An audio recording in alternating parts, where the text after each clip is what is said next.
Mesdames et messieurs les professeurs, mesdames et messieurs les directeurs délégués aux formations technologiques et professionnelles, mesdames et messieurs les référents, les formateurs, les chargés de mission d'inspection, chers collègues, à l'heure où je vais glisser tout doucement et tranquillement vers d'autres activités professionnelles, enfin professionnelles, ce n'est pas véritablement des activités professionnelles puisqu'il s'agira plutôt d'un engagement volontaire sur d'autres types de missions. Donc à l'heure où je vais quitter l'éducation nationale après un nombre d'années certains d'exercice, je tenais à vous remercier pour la collaboration effective et enrichissante que j'ai pu avoir avec vous.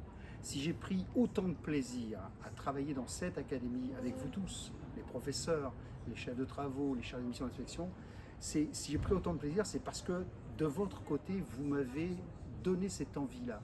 C'est parce que votre travail, votre implication, votre dévouement, chaque fois que je vous ai sollicité, et parfois même au dernier moment, vous y avez toujours répondu favorablement et vous avez réalisé un travail parfait, avec application, enthousiasme.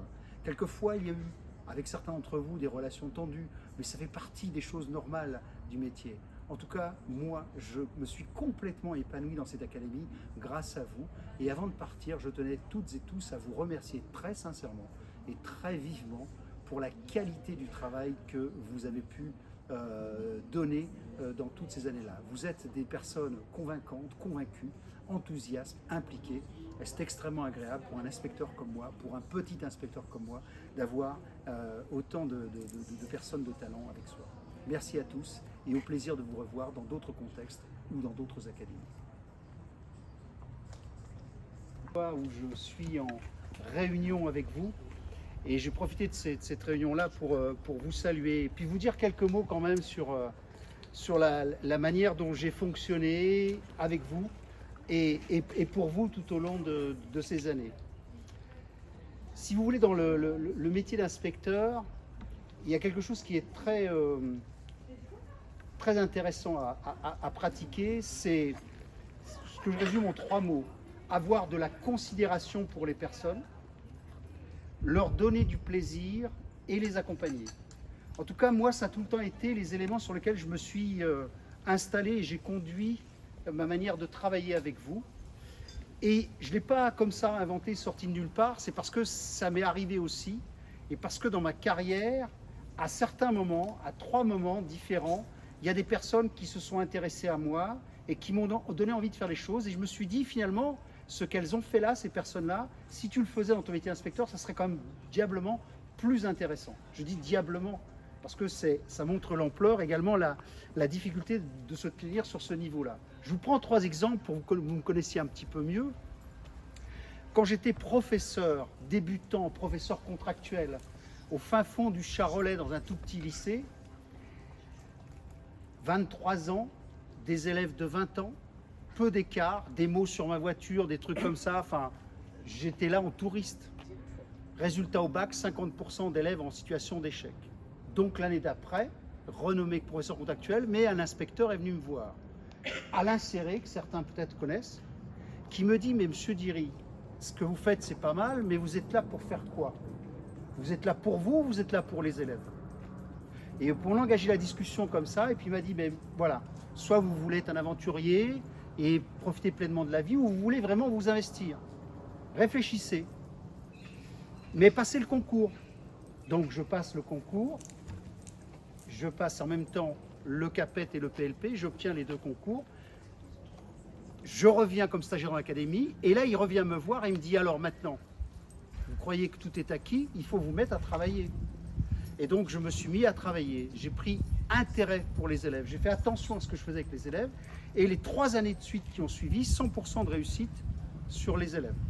Donc il revient me voir, puis il me dit, mais c'est pas mal finalement, vous avez mûri votre discours, qu'est-ce que vous comptez faire maintenant? Est-ce que vous vivoter, vous continuez de vivoter dans votre petit établissement, ou est-ce que vous pensez à d'autres missions? Il y a peut-être d'autres missions d'encadrement qui peuvent être intéressantes pour vous. Donc je passe le concours d'inspecteur, IEN, parce que je ne savais même pas qu'il y avait différents concours d'inspecteurs. Donc d'abord inspecteur de l'enseignement technologique, dans la voie professionnelle, etc. Affecté en formation, au départ, sur Paris. connaissant personne, complètement perdu. Vous savez, un petit provincial dans la rue là-bas. Je me dis, il y avait 2 centres de formation. Il y avait à l'époque un centre de formation sur Lyon et un centre de formation sur Paris. J'étais un peu perdu, plus de sport, plus de machin. C'était la catastrophe. Et je suis dans le métro avec un collègue de promotion, dont je ne me souviens même plus le nom, qui me dit, mais arrête-toi au ministère de l'Éducation nationale, c'est juste au-dessus, la station juste au-dessus, et essaie de voir si tu ne peux pas demander ta réaffectation. Je descends du métro, j'arrive rue de Grenelle, je fais des pieds et des mains pour rentrer, parce que vous savez que c'est sécurisé, et quand je rentre là-dedans, on me reçoit dans un service de DRH, en plein mois d'août, il n'y avait personne. Il n'y avait personne, il y avait juste une petite secrétaire. Et cette secrétaire, qui a eu de la considération pour moi, elle me dit « Ah oui, votre situation », parce que j'avais fait un peu Calimero, j'étais plein, etc. Elle me dit « Mais je vais, écoutez monsieur, je vais essayer de voir ce que je peux faire. Est-ce que vous pouvez attendre quelques instants? Je vais appeler celui-ci, puis celui-là, etc. » Et cette petite secrétaire, dans son petit bureau au 5e étage, là-bas à Paris, rue de Grenelle, elle débrouille l'affaire et elle me dit « Vous êtes affecté à compter de demain sur Lyon. »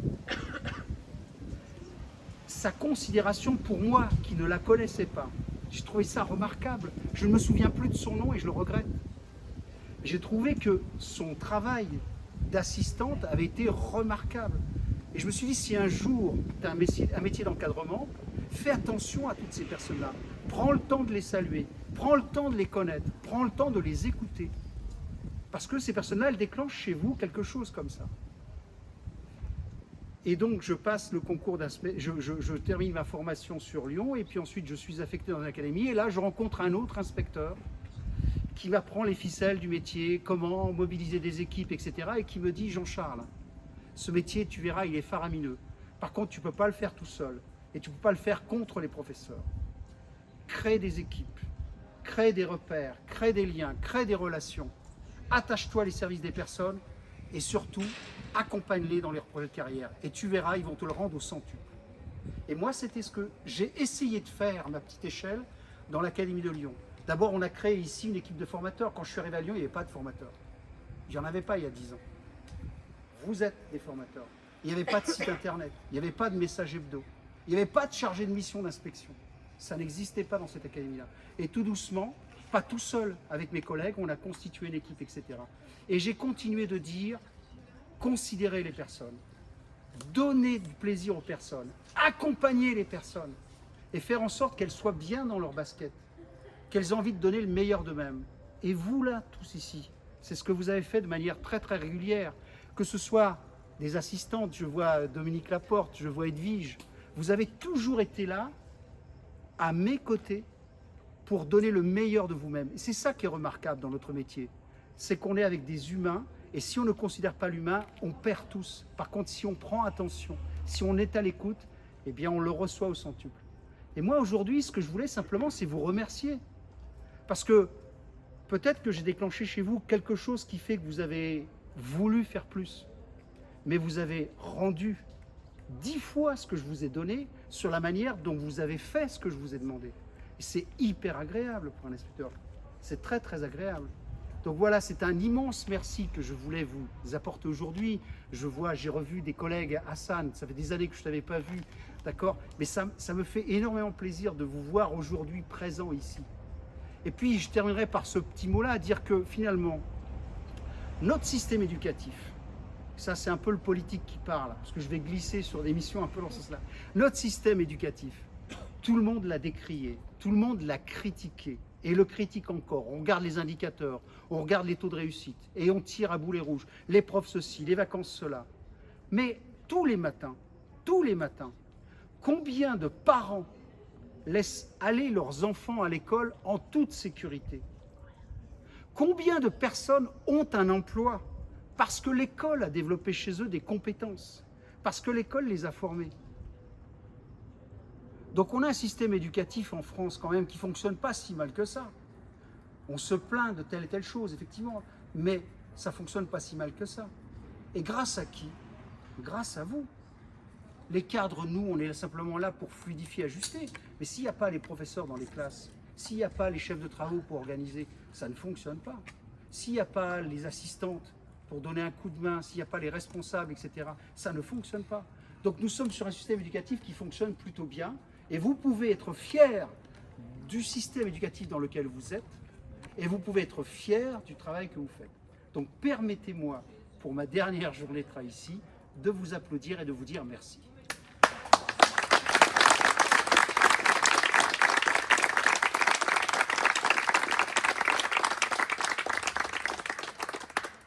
Et je vous invite à partager le verre de l'amitié. Voilà, avancez-vous, il fait un peu chaud, mais bon, on va se rafraîchir.